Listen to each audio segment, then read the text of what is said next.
सुप्रभात. सज्जन श्रोते चिंतक वाचक पाठक साधक हो. काल आपण लक्षोहम नमो नमः म्हणजे लक्षोहम मी अवधान आहे, लक्षोहम मीच माझं ध्येय आहे जे मला गाठायचं आहे. म्हणजे मी अवधान असून माझ्या अवधानाने मला माझे स्वरूप माझे मूळ रूप जाणायचे आहे. म्हणून मी मला नमस्कार करतो असा आत्मसाक्षात्काराचा मंत्र सांगितलेला आहे. ओम लक्षोहम लक्षोहम नमो नमः. तर या मंत्राच्या निधिध्यासात राहा आणि आत्मसाक्षात्कार प्राप्त करून कृतार्थ व्हा असं सांगून कालचं निरूपण आपलं संपलं. आता श्लोक 282 पान 185 पासून पुढे जाऊया. माता पित्रोर्मलोद्भूतम मदमाव समयम वपुः त्यक्त्वा चांडालवद्धूरम ब्रह्मी भूय कृती भव. माता पिता रेत वीर्योद्भव मदमांस घृणित देहा दूरसारी दुष्टा समया ब्रह्मरूप होऊने कृतकृत्य होईवा. माता पिता रेत वीर्योद्भव मलमांस घृणित देह दूरसारी दुष्टा समया ब्रह्मरूप होऊने कृतकृत्य होईगा. अरे वत्स शिष्या, माता पिता यांच्या शय्या सोबतीतून त्यांनी उत्सर्जित केलेल्या रेत वीर्य या उत्सर्जित द्रव्याद्वारे तुला हा सांप्रतचा देह मलमांसयुक्त देह प्राप्त झालेला आहे. त्याचे तू अनाठाई कौतुक करीत असतोस.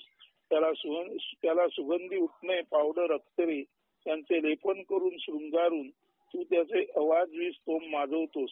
ठीक आहे, तुझ्यावर तू जाशील तेथे तुझा देहही जाणार. ती एक नैसर्गिक अपरिहार्यता आपत्ती आहे.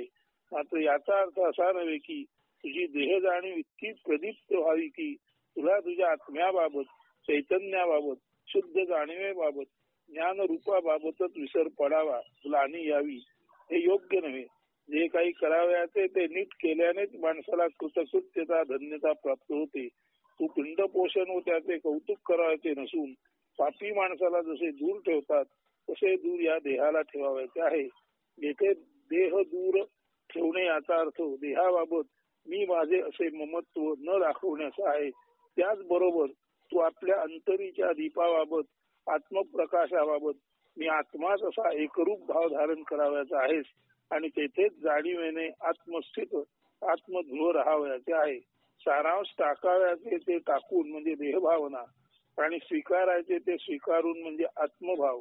तू करावयाचे ते केल्यासारखे होईल आणि कृतकृत्य होऊ शकशील. सारांश टाकावयाचे ते टाकून म्हणजे देहभावना आणि स्वीकारायचे ते स्वीकारून म्हणजे आत्मभाव स्वीकारून तू करावयाचे ते केल्यासारखे होईल आणि तू कृतकृत्य होशील. म्हणून देहभाव टाका आणि आत्मभाव जागृती करा. या श्लोकात आचार्याने देहाची तीव्र शब्दात निंदा केली आहे. याचे कारण हे की देह व देह असना आत्मोन्नतीच्या मार्गातील मुख्य अडचण असते. श्लोक 283 घटाकाशम महाकाशे इवात्मानं परात्मने विलाप्याखंड भावेन तूष्णीं भव सदा मुने. महाकाशी एक रूप घटाकाश नित्यते असे तैसा आत्मा अखंडत्वे नित्य ब्रह्म रूप ही असे.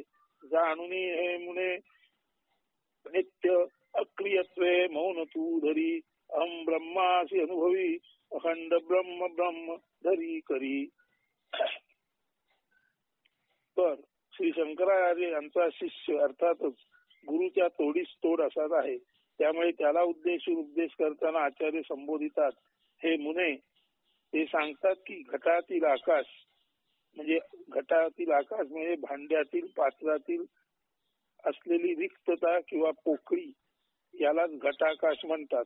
किंवा घटाने केलेले अवकाश जसे घटात म्हणजे घट म्हणजे भांडे घटाने मर्यादित केलेले अवकाश म्हणजे घटाचा जो आकार असतो त्याच्या आत जी पोकळी आहे तिच्या बाहेरच्या घटाने मर्यादित केलेली असते. घटामध्ये सामावलेले आकाश किंवा घटाने मर्यादित केलेले आकाश म्हणजे घटाकाश. तसेच ते घटात असूनही महाकाशातही असते. महाकाश म्हणजे मर्यादित नसलेले अमर्यादित पण. महाकाश म्हणजे महाअवकाश म्हणजे अमर्यादित नसलेले म्हणजे मर्यादित नसलेले अत्यंत प्रचंड असे आकाश किंवा पोकळी. तर महाकाश म्हणजे मर्यादा नसलेले आकाश, मर्यादा नसलेली पोकळी किंवा मर्यादा नसलेली रिकामी जागा. घटाकाश म्हणजे घटाने मर्यादित केलेली जागा किंवा घटाकाश. म्हणून घटाकाश जे आहे, घटातील आकाश आहे ते मुळात त्या घटासहित ते आकाश मदाकाशामध्ये म्हणजे अमर्यादित आकाशामध्येच असते. म्हणून घटातील आकाश किंवा घटाने मर्यादित केलेले अवकाश जसे घटात असते तसेच ते घटात असूनही महाकाशातही असते. महाकाश म्हणजे मर्यादित नसलेले अमर्यादित ते पण. घट नसेल तर त्यातील आकाश, घट नसेल तर त्यातील आकाश महाकाशातच विलीन होईल ना. मग घट म्हणजे आहे तरी काय, तर घट म्हणजे मर्यादा, आकार, भिंती किंवा बंधने. ज्ञानाने अज्ञानाची भिंत पाडता येते.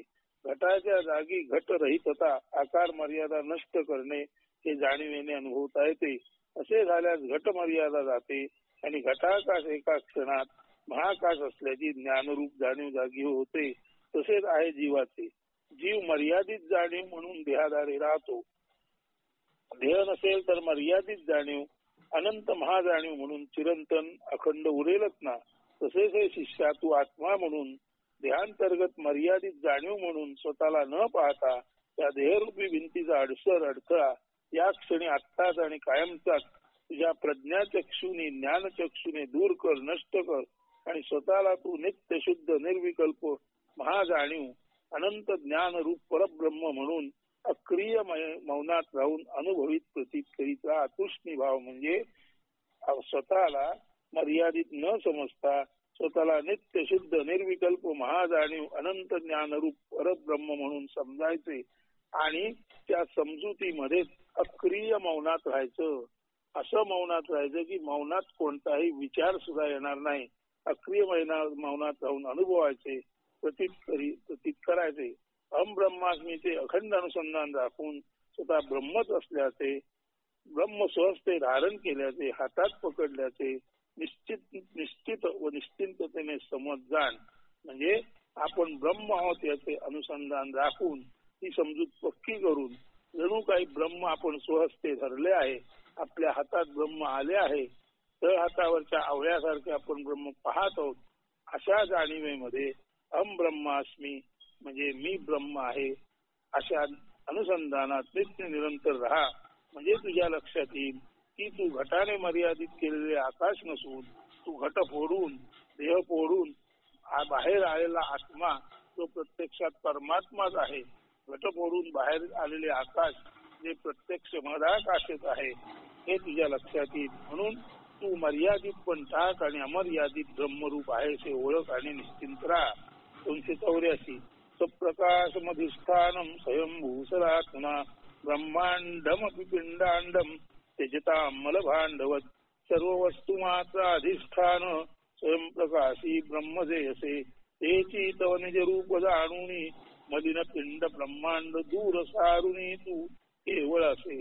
सर्व वस्तू मात्र अधिष्ठान स्वयंप्रकाशी ब्रह्मजेयसे तेची तव निज रूप जाणूनी मलिन पिंड ब्रह्मांड दूर सारुनी तू केवळ असे. आपल्यातील जाणीव तत्वामुळे स्थूल सूक्ष्म कारण देह कार्यप्रवण होतात. जेव्हा जाणीव तत्व कार्यरत नसते तेव्हा हा पार्थिव देह मृत असतो. म्हणूनच या जाणीव तत्वाला जीवन तत्व किंवा जीवन स्फुल्लिंग असे ओळखतात. अशा अर्थी हे जाणीव तत्व म्हणजेच पिंडाचे आधारभूत पाया अशा अर्थी अधिष्ठान आहे. जाणीव तत्व हे पिंडाचे म्हणजे व्यक्तीच्या देहाचे आधारभूत अशा अर्थी पाया किंवा अधिष्ठान आहे. त्याला आत्मा असे संबोधतात. तसेच हे जाणीव तत्व विश्वात सर्वत्र भरून असते. त्यामुळे ते सर्व वस्तू मात्राचे प्राणी मात्राचे अधिष्ठान असते. अशा अर्थी हे जाणीव तत्व किंवा ससौवेद्यता एकाच वेळी पिंड तसे ब्रह्मांडाचे अधिष्ठान आहे. विश्वाचे अधिष्ठान अशा अर्थी त्याला परमात्मा असे संबोधतात. सारांश हे जाणीव तत्व पिंड व विश्वाचे अनुक्रमे आत्मरूप किंवा परमात्मरूप अधिष्ठान किंवा आधार होय. तर हा जो शरीर आहे, हे जे शरीर आहे त्याला पिंड म्हटलेलं आहे. या देहाला पिंड म्हटलेलं आहे. या देहामध्ये जी जाणीव तत्व आहे त्याला आत्मा म्हटलेला आहे. आणि असेच अनेकानेक देह, असेच अनेकानेक देह पशु पक्ष्यांसहित इतर मानवांचे जे आहेत ते काय आहेत, ते स्वाभाविकच जसा वैयक्तिक पिंड किंवा वैयक्तिक देह हा पिंडाकाश आहे, म्हणजे पिंडामध्ये असलेल्या आकाशरूपी जाणीव तत्वाने सजलेला, आत्मा तत्वाने सजलेला आहे. तसंच जे सर्वत्र आहे ते जे आहे त्याला ब्रह्मांड म्हटलंय. पिंडामध्ये म्हणजे एका देहामध्ये जे आहे ते पिंडामधील आकाश, आणि ब्रह्मामध्ये जे आहे ते ब्रह्मामधील मध आकाश. म्हणून पिंडातील आकाश हे घटाकाश आहे आणि ब्रह्मांडातील आकाश हे महाकाश आहे.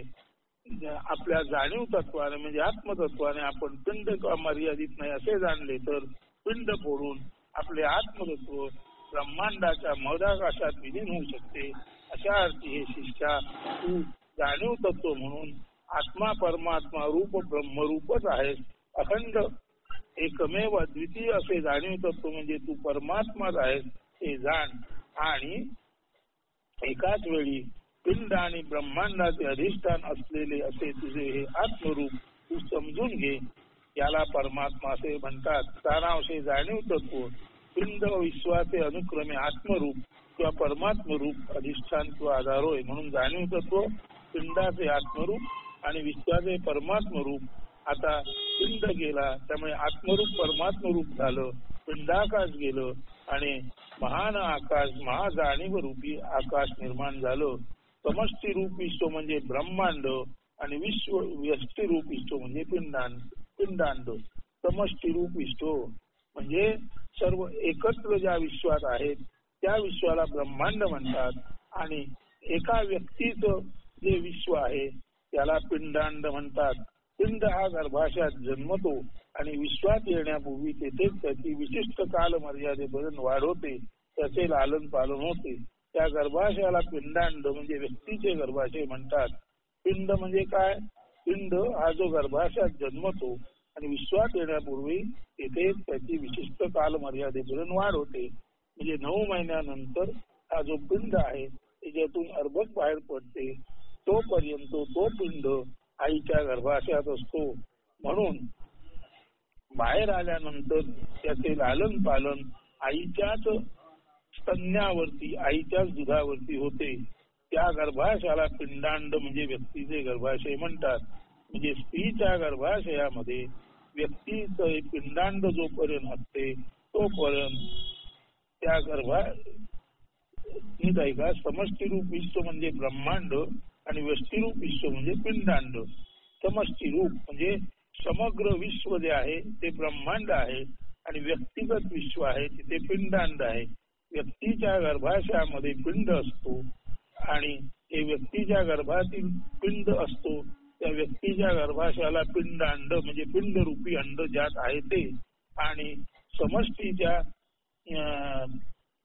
समष्टीचा जो पिंड वाढतो तो पिंड समष्टीचा पिंड जिथे वाढतो त्या समष्टीच्या पिंडाला ब्रह्मांड म्हणतात. म्हणून समग्र ते ब्रह्मांड आणि व्यक्तिगत ते पिंडांड. ब्रह्मांडामध्ये ब्रह्माचा पिंड वाढतो आणि पिंडांडामध्ये व्यक्तीचा पिंड वाढतो. आणि पिंडातून बाहेर आल्यानंतर अर्थातच त्याचे लालन पालन स्त्रीच्या किंवा मातेच्या स्तन्यावरती म्हणजे दुधावरती होते. तर वस्तू किंवा प्राणी जीव जंतू ज्या गर्भाशयात जन्मतात त्याला ब्रह्मांड असे म्हणतात. तर वस्तू किंवा प्राणी जीव जंतू ज्या गर्भाशयात जन्मतात त्याला ब्रह्मांड म्हणजे वस्तू मात्र आणि प्राणी मात्र यांचे गर्भाशय असे म्हणतात. पिंडांड आणि ब्रह्मांड यामध्ये गर्भधारणा व वाढ होते. म्हणून या दोन्ही भांड्यांना पिंडांड म्हणजे व्यक्ती व वस्तू आणि ब्रह्मांड प्राणी यांचे गर्भाशय. पिंडांड आणि ब्रह्मांड यामध्ये गर्भधारणा व वाढ होते. म्हणून या दोन्ही भांड्यांना व्यक्ती व वस्तू ऑब्लिक प्राणी यांचे गर्भाशय बीज धारण्याचे पात्र किंवा भांडे असे म्हटले आहे. ही भांडी अस्वच्छ व मलिन असून अर्थात ती गर्भधारणेमुळे ती अस्वच्छ मलिन होतात. त्यांच्या अतीत असलेले व अखिल जगाला अखिल चराचराला अधिष्ठान रूपी असलेले शुद्ध जाणीव तत्व किंवा तू म्हणजे ब्रह्मतत्व तू आहेस. सारांश पिंडांडामध्ये मलिन झालेला जो गर्भ आहे तो तू नसून त्या पिंडांडामध्ये आणि ब्रह्मांडामध्ये गर्भाच्या निर्मितीसाठी ते मूळ जाणीव तत्व कारणीभूत आहे. ते तू शुद्ध जाणीव तत्व आहेस. तुझा मलिनतेशी अजिबात संबंध नाही. अन्यथा म्हणजे ब्रह्माखेरीज वेगळे असे तू काही नाही अशी निश्चयात्मक बुद्धी तुझी असू दे. म्हणजे मलिन पिंडामध्ये किंवा मलिन ब्रह्मांडामध्ये गर्भ म्हणून जी मलिनता आहे तिचा तुझ्याशी संबंध नाही. तू केवळ शुद्ध जाणीव तत्व आहेस. म्हणून कोणत्याही घाणीशी कोणत्याही मलाशी तुझा संबंध नसून तू विमल अमल असा शुद्ध जाणीव तत्व किंवा आत्मा आहेस हे समजून घे. 285 चिदात्मनी सदानंदे देहारूढामहं धियं दिवेश्य लिंग मृत्युज्य केवलो भव सर्वदा. देह तादात्म्य भाव तू सोडी ऐसे लिंग शरीर ही त्यागी तू सच्चिदानंद स्वरूपी परब्रह्म रूपे केवळ स्वतःशी जाणी तू. 285 तू स्वतःला देहबुद्धीने म्हणजे मी म्हणजे शरीर देह असे समजतोस ते चूक आहे. तू म्हणजे स्थूल शरीर नव्हे तसेच तू लिंग किंवा सूक्ष्म शरीर नव्हे. कारण तू स्वतःला स्थूल वा सूक्ष्म शरीरी देहरूप होऊन किंवा देहबुद्धीने पाहू नकोस. तर नित्य सत्य चैतन्यमय आणि आनंदपूर्ण असलेले अक्रिय अचल अढळ निविकल्प केवळ अद्वैत विलक्षण किंवा निव्वळ अद्वैत अखंड ज्याला चितघन आनंद घन आणि स्वाभाविकच सद्घन म्हणतात ज्ञानघन म्हणतात. तेव्हा तू स्वतःला चितघन आनंद घन ज्ञानघन अद्वैत अखंड ब्रह्म समज. म्हणजे तू असे जाण की स्वतःला देहरूप जाणणे हे अज्ञान आहे. मात्र कैवल्य म्हणून जाणणे हे सत्य ज्ञान आहे. 286 यत्र एष जगदाभासो दर्पणान्तापुरं यथा तद्ब्रह्माहमिति ज्ञात्वा कृतकृत्यो भविष्यति. 286 दर्पणे प्रतिबिंबित नगरासम विश्व प्रतिबिंबित जात होतसे तो आत्मा परमात्मा ब्रह्मदर्पण जाणून हे तू कृतकृत्य होतसे. 286 एखादे नगर आरशात प्रतिबिंबित व्हावे त्याप्रमाणे अखिल विश्व माझ्या आत्मरूपी दर्पणात परमात्मा ब्रह्मरूपी दर्पणात प्रतिबिंबित झाले आहे. मात्र इतके समजून आणि अर्थातच विश्वामुळे माझ्या अविचल केवळ असणेपणावर किंचितही ओरखडा विचार उठू शकणार नाही असे स्वतःवर तू निश्चित जाणून कृतकृत्य हो. तेव्हा आहे महान शिष्या तू स्वतःला आरसा समज आणि आरशात जसे एखादे नगर शहर किंवा संपूर्ण वस्ती प्रतिबिंबित होते त्याप्रमाणे तुझ्या या आरशामध्ये सर्व जग प्रतिबिंबित झाले आहे. परंतु आरशाचा जसा प्रतिबिंबाशी संबंध नसतो तसा तू आरसा म्हणून दर्पण म्हणून आत्मारूपी आरसा म्हणून असल्याने तुझ्यात प्रतिबिंबित झालेल्या जगाशी काही संबंध नाही हे जाण. आणि तू स्वतःला नित्य विमल परब्रह्मरूपी दर्पण किंवा आरसा समजून तुझे नैव मार्गक्रमणा कर. 287 यत् सत्यभूतम निजरूप माध्यम चिदद्वयानंद रूपमक्रियम तदेत्य मिथ्याव पुरुषत्सुजैत छैरूष द्वेष उपात्मात्मनः सच्चिदानंदद्वय रूप क्रिय निजरूप तुझे असे ऐसे जाणून मिथ्या नित्य देह तादात्म्य सांडूनी तू असे भूमिकांती नट दैसा नाट्य पोशाख उतरवूनी असे. 287 सत्य चैतन्यमय आनंदमय आणि अविभाजित अखंड व रूप अक्रिय असे तुझे रूप आहे. सत्य चैतन्यमय आनंदमय आणि अविभाजित अखंड व अरूप अक्रिय असे तुझे रूप आहे. हे तुझ्या रूपाचे म्हणजे स्वरूप वा निजरूपाचे ज्ञान तुला झाल्यानंतर आता या जगात तू केवळ नटाप्रमाणे आहे असे लक्षात घे. सांप्रत तुला प्राप्त झालेला देह ही तुझी जगतरूपी नाट्यमंचावरील एक भूमिका आहे. ती तू नटाच्या कौशल्याने जरूर पार पाड. मात्र भूमिका पार पडल्यानंतर नट जसा नाट्यवेश उतरून आपल्या मूळ रूपात येतो तो कायमस्वरूपी भूमिकेशी तादात्म्य राखून असत नाही तसा तूही तुझे निजरूप कळल्यामुळे आता तुझी भूमिका संपली हे लक्षात घे. आता तुझे या भूमिकेशी सोंगाशी काही देणे घेणे नाही. येथले म्हणजे या जगतरूपी नाट्यमंचावरचे तुझे काम संपले. भूमिका संपली. देह तादात्म्य संपले. आता तू तुझ्या अहम ब्रह्मास्मी या मुळावर कायमचा स्थिर हो. देहरूपी सोंग किंवा नाट्यवेश उतरवून ठेव. साधकाला आपल्या निजरूपाचे ज्ञान झाले की त्याने देहातली भूमिका संपली हे ध्यानात घेऊन देहतादात्म्य सांडावे आणि ब्रह्मरूप असावे हा याचा मथितार्थ होय. प्रकरण 52 अहम पदार्थ निरूपण. सर्वात्मना दृश्यमिदं विषयव नैवाहमर्थ क्षणिकत्व दर्शनात जानाम्यहं सर्वमिति प्रतीति कुतो हमारे क्षणिकस्य सिद्धे. 288 दृश्य रूप जगसारे असत मिथ्या भ्रमते असे दृश्य दर्शन क्षणिक जरी तरी अहम भावही तैसा चितो असे. मी सर्व जाणी ऐसी प्रतीती दिवासी जरी येत राहते परी नित्य भाव बदल होत असता जीव अहम भावी सत्य काय ते. मराठी गद्य विस्तार. येथे मी असा जो अहम भाव रूपी पदार्थ किंवा वासना उपाधी जी जीवामध्ये स्पंदत असते त्याचे निरूपण आचार्य करीत आहेत. सर्वसाधारण असा समज आहे की अहम फार बलिष्ठ आहे आणि तो कधी नष्ट न होणारा अमर्त्य अविजित आहे. त्याच्यावर कोणी कधी ताबा विजय मिळवू शकतच नाही.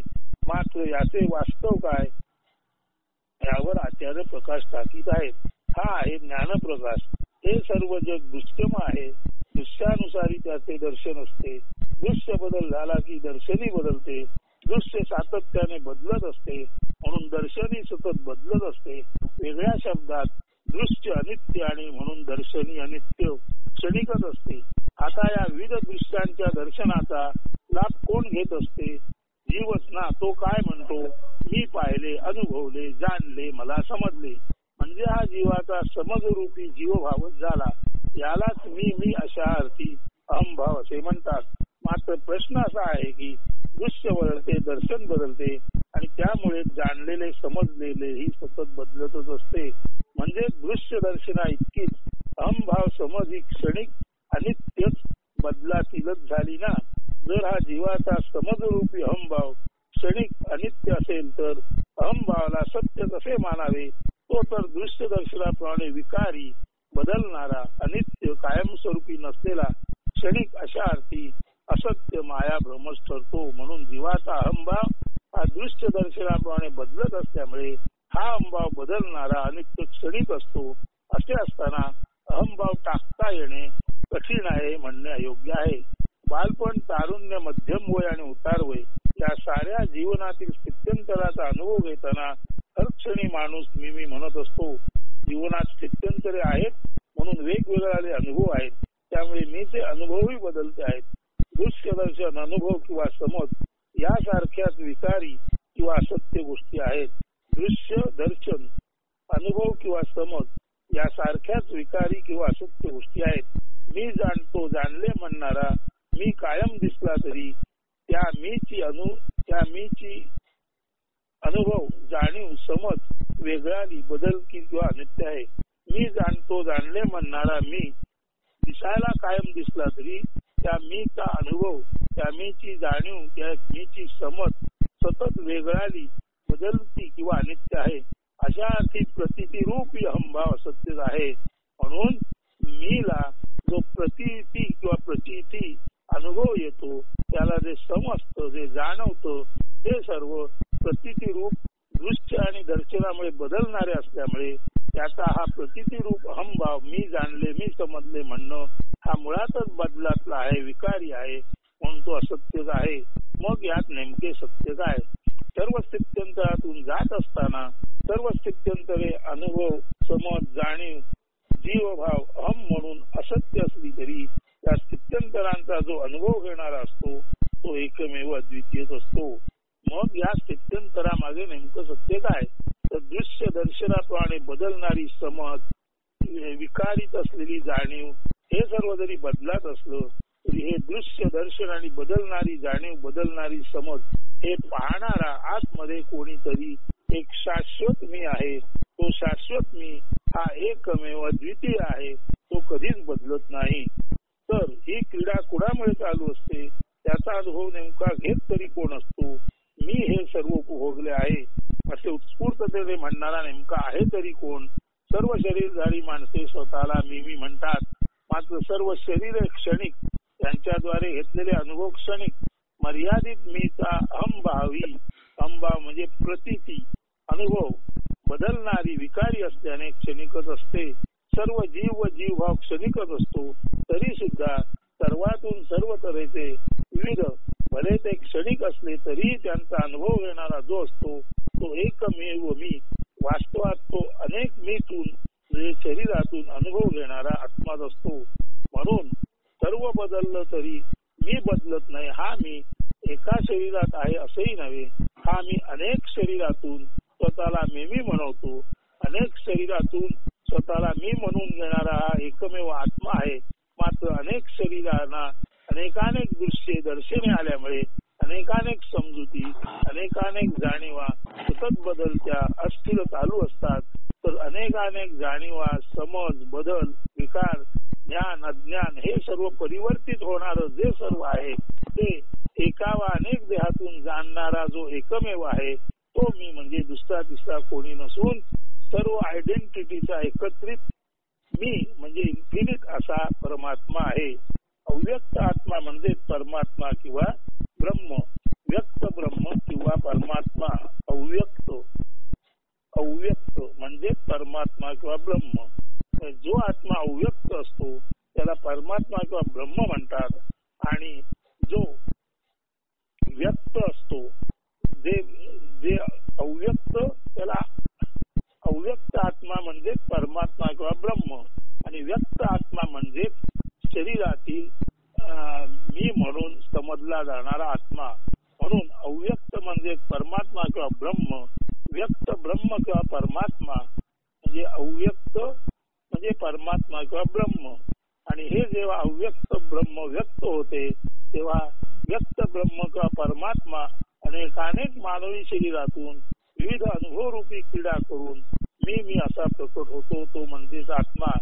म्हणून व्यक्ती किंवा व्यक्तींमध्ये जो एकमेव मी आहे तो आत्मा आणि व्यक्तिबाह्य जे आहे ते अव्यक्त म्हणजे ब्रह्म. म्हणून अव्यक्त ब्रह्म म्हणजेच वेगळ्या अर्थाने व्यक्तींमधील प्रकट झालेले ब्रह्म किंवा आत्मरूप तोच या साऱ्या अनित्य अनुभवांच्या पाठी नित्य आत्मतत्व रूपे विलसत असतो. म्हणून ब्रह्म अव्यक्त आहे आणि ते व्यक्त झालं ते सर्व माणसांमधून अनुभव घेणारं तत्व म्हणून एक रूप आत्माच असतो.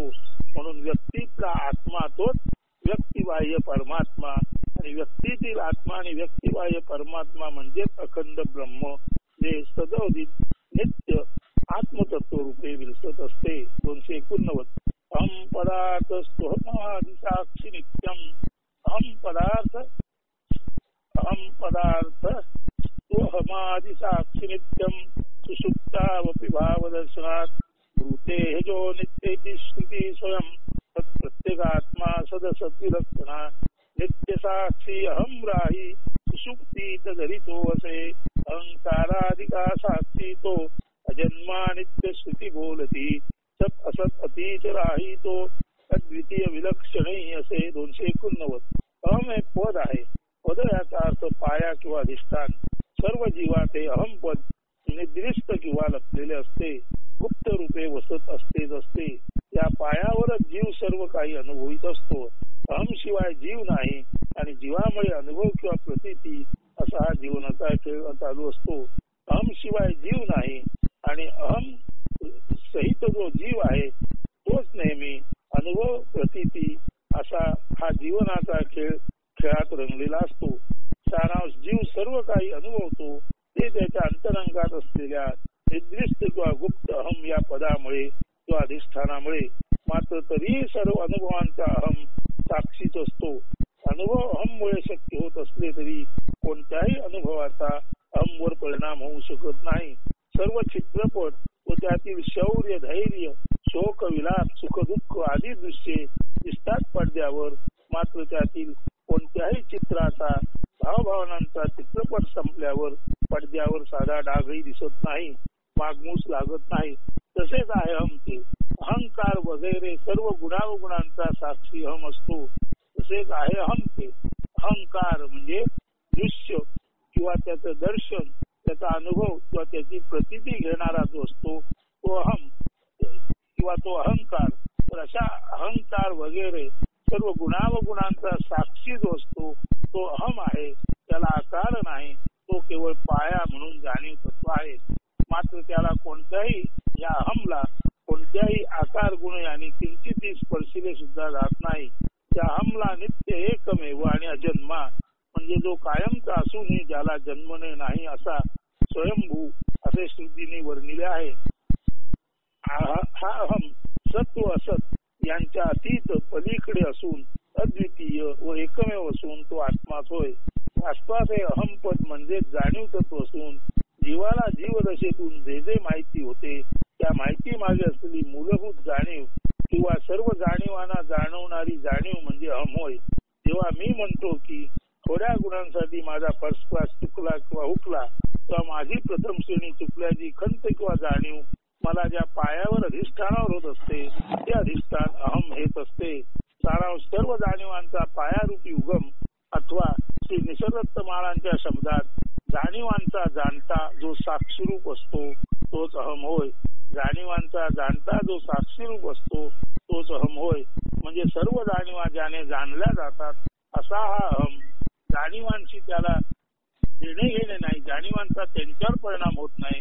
फक्त जाणीवांना जाणीव तत्व म्हणून हा जो अहम जाणतो हा नेहमी साक्षीत्वात असतो. म्हणून जाणीवांचा जाणता जो साक्षीरूप असतो तोच अहम किंवा आत्मा होय. अहम पदार्थ म्हणजे अहम या पदाचा अर्थ. अशा अर्थी अहम हा अधिष्ठान रूपी साक्षीचा पदार्थ म्हणजे अहम पदार्थ म्हणजे अहम या पदाचा अर्थ म्हणून अहम पदार्थ त्याला म्हणतात. अशा अर्थी हा अहम अधिष्ठान रूपी पायारूपी साक्षीच आहे. 290 विकारिणाम सर्व विकार वेत्ता नित्यो विकारो भवितुम समर्हति मनोर्थ स्वप्न सुषुप्तिषु स्फुटम पुनः पुनर्दृष्ट सत्वमेतयोः. 290 विकारी वस्तू मात्रांचा ज्ञाता नित्य अविकारी असे मनोरथी स्वप्न निद्रेत त्या योगे वस्तू मिथ्यत्व ज्ञात होत असे. 290 सर्व वस्तुमात्र आणि त्यांचे दृश्यात्मक अनुभव क्षणिक असतात. ते सतत बदलत आणि विकारी असतात. कल्पना सृष्टी जमवान होत असताना स्वप्नात आणि गाढ निद्रेत सर्व स्थूल व सूक्ष्म गोष्टी विविध अनुभव देतात. हे सर्व अनुभव शरीर मन बुद्धीद्वारे घेतले जातात. त्या अनुभवाचे स्वरूप दृश्य भावना विचार या पद्धतीचे असते. गाढ झोपेतील काही नसल्याचा एक तऱ्हेचा अनुभव चालूच असतो. जो जागे झाल्यावर काय छान गाढ झोप लागली, माझे मलाच समजले नाही मी किती काळ गाढ झोपी गेलो होतो ते आता जसे प्रसन्न ताजेपणाने टवटवीत वाटत आहे अशा प्रकारे व्यक्त केला जातो. ही खरे तर गाढ झोपेची अनुभूती असते जी स्मृतीत झिरपून राहते आणि जागेपणी व्यक्त प्रकट केली जाते. ही आनंदानुभूती असते. मात्र तीही गाढ झोपेपुरतीच असते. नंतर जागेपणी ती विरून अदृश्य होऊन जातेच. स्वप्नातील आणि कल्पनारम्य सृष्टीत वावरताना येणाऱ्या अनुभवांचेही तसेच असते. सारांश सर्व अनुभव स्थूल वा सूक्ष्म वस्तू किंवा गोष्टीद्वारे मनोराज्यात स्वप्नात व गाढ निद्रेत ते शरीर मन बुद्धीद्वारे घेतले जातात. ते क्षणिक असतात. याचे कारण म्हणजे शरीर मन बुद्धी ही मुळातच विकारी आहेत. त्यामुळे सर्व शरीर मन बुद्धी तसेच त्यांचे भाव गुण सत्व रज तम हे त्रिगुण सुद्धा विकारीच आहेत. ही सारी माया असल्याने याद्वारे आलेले अनुभवही माहीतच असतात. आता हे सर्व जाणणारा कोण असतो? सर्व विकारांना जाणणारा स्वतः अविकारी असलाच पाहिजे. चित्रांना पडद्यावर चित्रित क्रीडित केले जाते ते केव्हा शक्य होते? जेव्हा पडदा स्थिर असेल तेव्हाच ना. तर असा हा स्थिर असतो तोच सत्य असतो. बरे त्याची जाण तरी काय असते? सर्व काही मिथ्या आहे हीच त्याची जाण असते. म्हणजे विकारी वस्तू त्यांचे विकार यांना जाणणारा स्वतः अविकारी आणि त्यांचे विकारी वस्तू व त्यांच्या विकाराबाबतचे ज्ञानही एकच असते. सर्व विकारी वस्तूंसकट त्यांचे अनुभव हे विकारी आहेत मिथ्या आहेत असे असते त्या ज्ञानाचे स्वरूप. मग हा कोण? आत्मा सत्य अहम हेच त्याचे उत्तर होय. गाढ झोपेची अहम आपल्यात असतो तसे नसते तर गाढ झोपेतील अनुभवाचे वर्णन करणे जागेपणे शक्य झालेच नसते. ध्यानात घ्या, वर्णन करणारी व्यक्ती व तिचे अनुभव जरूर नाशवंत असतील. मात्र वर्णनासाठी प्रत्येक व्यक्तीत प्रकट होणारा अहम मात्र अत्यावश्यकतेने आणि अविकारी पाया अधिष्ठान म्हणून अविनाशीच असतो. व्यक्ती गेल्यावर निवर्तल्यावर अहम निवर्तत नाही. तो जसा असतो तसाच केवळ असणेपणी असतो. फक्त दृश्य व्यक्तित्व जाणीव तत्व म्हणून अहम रूपी असतो. व्यक्ती जेव्हा काही अनुभवत नाही तेव्हाही काही न अनुभवणे याचा अनुभव या अहम मुळे व्यक्तीला शक्य होतो. अशा अर्थी अहम हाच केवळ अद्वैती आत्मा परमात्मा सत्य जाणीव ज्ञान म्हणून विशुद्धतेने समजणे अत्यावश्यक आहे. विशुद्धतेने समजणे याचा अर्थ असा की अहम सर्व जाणीवांचा आधार म्हणून सर्व व्यक्तीत सुप्तपणे असतोच असतो. व्यक्तिरहित असताना हे जाणीव तत्व चैतन्य रूपी असतेच असते. चैतन्य म्हणजे परमात्मा आणि जाणीव तत्व म्हणजे आत्मा किंवा परमात्म्याचे अहमने प्रत्ययास येणारे व्यक्तीमधील मुळाचे अस्तित्व. व्यष्टी म्हणजे आत्मा, समष्टी म्हणजे परमात्मा. त्या दोघींना एकत्रित ब्रह्म म्हणून म्हणतात. वास्तवात आत्मा म्हणजे अहम किंवा जाणीव तत्व आणि परमात्मा म्हणजे वैश्विक चैतन्य आणि अविचल ब्रह्म एकमेवच समजावे. म्हणून आत्मा म्हणजे व्यक्तीतील जाणीव तत्व, परमात्मा म्हणजे वैश्विक चैतन्य, ही दोन्ही मिळून अविचल ब्रह्म आहे हे समजून घ्यावे. मात्र अनुभव घेणारे स्थूल सूक्ष्म शरीर व त्यांचे सर्व अनुभव माईकच असत्यच असतात. असतू. उद्या पुढील निरूपण.